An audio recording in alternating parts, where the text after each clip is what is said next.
सबसे पहले तो मैं मध्य प्रदेश के माननीय मुख्यमंत्री जी का आभार व्यक्त करना चाहूँगा, धन्यवाद देना चाहूँगा कि उन्होंने मुझे इस पद के योग्य समझ करके पदस्थ किया। अभी आज सुबह ही मैंने चार्ज लिया है और अलग अलग शाखाओं का मैं शीघ्र ही रिव्यू प्रारंभ करूँगा। चूँकि करीब 3 वर्षों से मैं पुलिस मुख्यालय से बाहर था, तो लेटेस्ट मुझे अपने आप को ही अपडेट करना होगा कि बीच में क्या डेवलपमेंट्स हुए हैं। मेन फोकस जो आप प्राथमिकताओं का जो बोल रहे हैं, मेरा रहेगा बेसिकली कि पुलिस फोर्स को कैसे और बेहतर प्रोफेशनल बनाएं, कैसे रिस्पॉन्सिव बनाएं, कैसे अकाउंटेबल बनाएं, ये मेन फोकस रहेगा। कल्याण की बातें बीच में काफ़ी आगे बढ़ाएंगे। जो राज्य शासन की प्राथमिकताएं हैं उन्हें निश्चित रूप से प्रायोरिटी पर रहेंगी। जो मेरा एक और फोकस रहेगा डिसिप्लिन, क्योंकि पुलिस एक यूनिफॉर्म फोर्स है और पूरे फोर्स से अपेक्षा की जाती है कि वो डिसिप्लिन मेंटेन करे। रूल ऑफ लॉ, ये हम सभी को, सभी स्तर के पुलिस अधिकारियों को ट्रेनिंग पीरियड से ही सिखाया जाता है कि कानून के मुताबिक काम करें।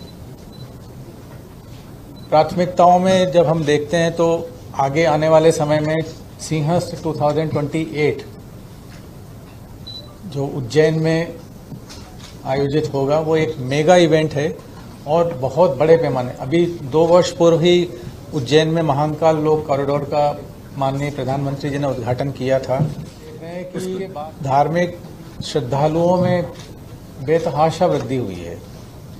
बीच में एक समय आया था जो सारे देश के धार्मिक स्थलों से भी अधिक संख्या में वहां पर दर्शनार्थी आए हैं। कॉरिडोर बनने के बाद में ये पहला सिंहस्थ होगा। तो निश्चित रूप से पूर्व सिंहस्थ जितने भी आयोजित हुए हैं, चाहे 2016 में हुआ हो, 2004 में हुआ हो, उन सब से ज़्यादा भीड़ इस बार आएगी। तो हमें पुलिस को मजबूत करने के लिए एक तो इंफ्रास्ट्रक्चर बिल्ड करना पड़ेगा, क्योंकि क्राउड मैनेजमेंट और सिक्योरिटी ये एक बहुत बड़ा चैलेंज होगा उस समय। पुलिस के इंफ्रास्ट्रक्चर डेवलप करना, पुलिस पर्सनल को ट्रेनिंग देना, क्योंकि मैं 2004 में जब डीआईजी इंटेलिजेंस था, उस समय सिंहस्थ का नोडल ऑफिसर भी था। तो फॉर्चुनेटली मुझे उस चीज़ को नज़दीक से देखने का मौका मिला है कि 1 साल से भी ज़्यादा समय हमें अपने पुलिस फोर्स को ट्रेनिंग देने में लगता है कि उनको किस तरह का ड्रग्स वास्तव में एक बहुत गंभीर समस्या है। इसमें अगेन मैंने जैसे कहा आपको कि एक तो अवेयरनेस कैंपेन की भी आवश्यकता है, नंबर 1। एंड नंबर 2, इसमें थोड़ा सा हमको ड्रग्स का जो लिंक्स हैं उसके बारे में थोड़ा सा और गहराई से पुलिस मुख्यालय के अधिकारी जो एआईजी एंड अबाउ एडीजी सभी से डिस्कस कर रहे थे, चर्चा कर रहे थे। चूँकि सिंहस्थ 2028 हमारी एक मुख्य प्राथमिकता है, उसी के रेफरेंस में ये पॉइंट आया था कि वैकेंसीज भी काफ़ी ज़्यादा संख्या में हैं। तो 1 मिनट, तो चूँकि वैकेंसीज बहुत अधिक हैं और पाइल अप हो गई हैं, तो नेचुरली हमको अब स्पीड अप करना पड़ेगा अपना रिक्रूटमेंट। आपका कहना एकदम सही है, क्योंकि हमको सिंहस्थ के लिए बहुत अधिक बल की आवश्यकता होगी, न सिर्फ जो रूटीन में ड्यूटी, क्योंकि हमको कई इकाइयों से फोर्स भेजना पड़ता है। तो रिक्रूटमेंट हम स्पीड अप करेंगे। उससे अपने पूरे सबॉर्डिनेट से मेरी न सिर्फ आशा अपेक्षा रहेंगी कि किसी भी गलत हरकतों में वो लिप्त न रहें। मेरा हमेशा रहा, चाहे मैं एसपी रहा हूँ तब भी मेरा ये फोकस रहा है और मेरा प्रयास रहेगा कि हम उसको कितना नियंत्रण हम कर पाएँ, ये निश्चित मेरे एजेंडा में रहेगा। जी, आप सभी वाकिफ हैं, पूरे प्रदेश, पूरे देश और पूरे ग्लोब में जैसे जैसे अब डिजिटाइजेशन, ऑनलाइन ट्रांजैक्शंस हो रहे हैं, तो उसी के साथ साइबर फ्रॉड्स, साइबर क्राइम्स की संख्या भी बढ़ती ही चली जा रही है। उसमें 2 pronged प्रायोरिटीज सोचा है कि एक तो कैसे अवेयर किया जाए। हमको सबसे ज़्यादा जरूरी है कि पब्लिक, आम जनता को अवेयर करना कि उससे कैसे वो उनको बचाव करना है, नंबर 1। एंड नंबर 2, अपनी कैपेबिलिटीज़ को बढ़ाना, साइबर क्राइम से डील करने के लिए उसमें ह्यूमन रिसोर्सेज, टेक्निकल एड-ऑन्स जो करने की आवश्यकता है। हालांकि Madhya Pradesh police cyber crime में काफ़ी अच्छा परफॉर्म करता रहा है, उसको हमें और आगे बढ़ाने की आवश्यकता मुझे महसूस होती है। यूज़ ऑफ टेक्नोलॉजी एक अनदर एस्पेक्ट रहेगा, क्योंकि बल वृद्धि एक जितना फोर्स चाहिए उसकी तुलना में बल की हमेशा ही कमी महसूस की जाती रही है हर स्टेज पर। तो फोर्स मल्टीप्लायर का काम सिर्फ टेक्नोलॉजी ही कर सकती है, जिसमें CCTV network, then artificial intelligence, then हमारे और भी जो सिटीजन सेंट्रिक सर्विसेज जो हो सकती हैं, जो कॉमन मैन को जो है जिसमें हम इमीडिएट रिलीफ दिला सकें।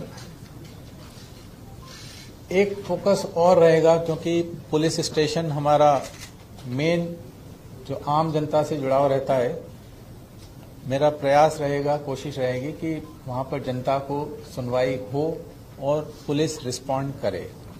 एक अभी मेरे अधिकारियों से मीटिंग में कल लूंगा, हमारे जोनल आईजीज और एसपीज की, मैं इस चीज को इंसिस्ट करूंगा, क्योंकि ऑलमोस्ट 95% से ज्यादा आम पब्लिक का इंटरेक्शन पुलिस स्टेशन लेवल पर होता है। बेसिक पुलिसिंग कई एस्पेक्ट्स हैं, हमारा प्रोफेशनली उसमें सभी को पता है कि किस तरीके से मूलभूत पुलिसिंग की जाए, जिससे कि कुल मिलाकर के प्रयास यही है कि आम जनता को राहत कैसे। गुम बालक और गुम बालिकाएं, इनको खोजने के कई, मैं खुद भी सीआईडी में रहा हूं पहले, तो समय समय पर इसमें विशेष अभियान भी चलाए गए हैं और मॉनिटरिंग भी इसकी की जाती है। पर ये आपका कहना सही है कि उसके बावजूद भी कुछ परसेंटेज रहता है, हालांकि मैक्सिमम रिकवरीज हुई हैं, ऐसा नहीं है, उसके बावजूद कुछ परसेंटेज रहता है कि वो जो नहीं मिल पाते हैं। अब कई बच्चे अपने घर से किसी कारणवश नाराज होकर, मिसलेनियस कारण है, जब वो लौट करके आते हैं, जब उनसे पूछते हैं तो कई कारण रहते हैं उनके घर से जाने के, तो उसमें हम ये नहीं कह सकते हैं कि कहीं वो गलत उसमें पहुंच गए हैं, कई घर से नाराज होकर के चले जाते हैं। तो उसमें अगेन हम टाइम एंड अगेन इसके अभियान चलाएंगे, और अभियान चलाने के बहुत सकारात्मक परिणाम आए हैं। पहले हमने देखा है कई बार जो है बरामदगी का परसेंटेज बहुत अधिक बढ़ा है। वो एक्चुअली पुलिस की जो कई ड्यूटीज रहती है उसमें कई बार ये एक थोड़ा सा पीछे रह जाता है ये मुद्दा, बट बहुत महत्वपूर्ण है। और अलग अलग इश्यूज हैं, नक्सल प्रॉब्लम है, नारकोटिक्स हैं, और कई हैं इश्यूज।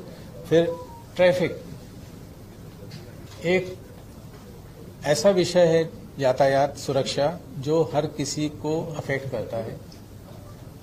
अभी एक हमारे परिचित अभी अस्पताल में जूझ रहे हैं, मौत से एक्सीडेंट हुआ था उनका, एक आईपीएस ऑफिसर का कर्नाटका में अनफॉर्चुनेटली कल ही एक्सीडेंट हुआ है।